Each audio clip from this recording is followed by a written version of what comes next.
other things Caylee's besides... picture's on the back. Is it? Can Dad show me the shirt? Yeah, turn around so she can see. It's the Never Lose Hope Foundation. Do you see it? I can see part of it, yeah. Have you seen me? And then it has the information on how to contact. Okay. Casey, you don't realize the whole United States is looking for our Caylee. I know that, Mom. Her cover's going to be on People magazine in a few days. Okay. Everybody is looking for her. Good. Everybody is looking for her. Are we going to be able to find her, do you think? I hope we can, Mom. Now, I didn't get a chance to ask Lee. Can you look up a little bit more? Raise your eyes up a little bit. There you go. So now, look straight up so I can look into your eyes, darling. Thank you. I need to do that. It's okay to cry, Casey. It's all right, love. We've all been crying. But you know, we got to get that little girl back any way we can, and we're doing everything we can. My only concern. I gave Lee a statement. I want him to speak to whoever in the media, give them a statement specifically from me. He's going to give them an exact quote. Tara? Tara from Michigan. You mean Mark's psycho ex-wife, Tara? Yes. Listen. People like Tara, people like Jesse, who are maybe trying to help, even Christina, God bless her,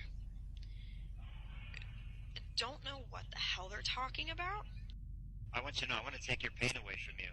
So, you can tell me anything. I know that, Dad. I miss you, sweetie. I know that. I miss you, too. I wish I could have been a better dad and better grandpa, you know? You've been a great dad, and you've been the best grandfather. Don't for a second think otherwise. Well, you know, you and Mom have been the best grandparents. Caylee's been so lucky. Caylee is so lucky to have both of you. I can't even put into words how glad I am that she's had both of you. And that she still has both of you. You know, it goes without saying, you know, that our house is empty without both of you there. It's empty.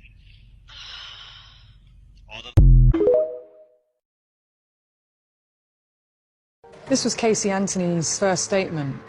She wrote it on the 16th of July, 5 minutes past 1 in the morning. Correct. This would have been the report that was initiated by the responding officer post 911 calls. The fact that it is 3 1/3 pages, what does that tell you? Casey had 31 days to account for here, and she probably could have written a lot more, but that also means she had 31 days to think about what she was going to tell investigators and, for that matter, put on paper. Well, it's written here the offence is kidnapping, but she actually talks about her disappearance. Yeah, they're two completely different things, aren't they? Kidnapping, somebody who's taken her daughter, abducted her, has kidnapped her, versus she's just disappeared into thin air. Yeah, that struck me right away, the disappearance, as if some magician snapped his or her fingers, and it helps sort of bring down the true importance of this, because if something disappears, it's very possible, like with a magician, it'll appear again. And she would have more accurately said the day she was abducted, supposedly by Zanny. So what about on the second page, Jim? We have the excellent description of Zenaida Fernandez Gonzalez, 25 years old, from New York, roughly 5'7" tall. She actually gave an artist's sketch of Zenaida Fernandez Gonzalez. That's an incredible amount of detail. Yes. And she must have sat with a forensic artist to do that for quite a bit of time. Based on the first information provided to law enforcement, Zenaida Gonzalez was in fact the first suspect in this investigation. That completely washed out. There was absolutely no evidence anybody named Zenaida Fernandez Gonzalez had anything to do with Caylee Anthony's disappearance. Correct. On the second page, there's some really strange language being used. For example, Casey says, I called Zenaida earlier that morning after dropping off Caylee at Zenaida's apartment. But in the afternoon, her phone was no longer in service or working. She's told the police a reason why Zenaida's phone would not ring if they called it, because it didn't exist in the first place. I noticed her descriptors for her daughter. She obviously begins it, it took my daughter, Caylee Marie Anthony.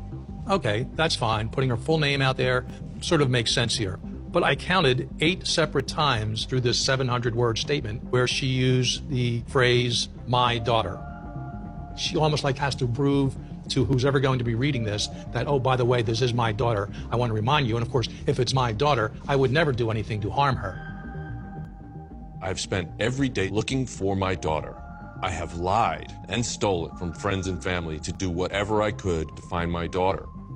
For the past 4 weeks since Caylee's disappearance, I've tried to find any information about Caylee, whether by going to a popular bar or restaurant. Right, and popular bars, restaurants. Yes. I mean, that just is so out of place, but I'm still intrigued as to why manufacture so many untruths. What purpose do they serve for her? And that's the really important part to this. Right. A fantasy life can be triggered through trauma, a sort of a coping mechanism. So that's what I'm trying to understand, is what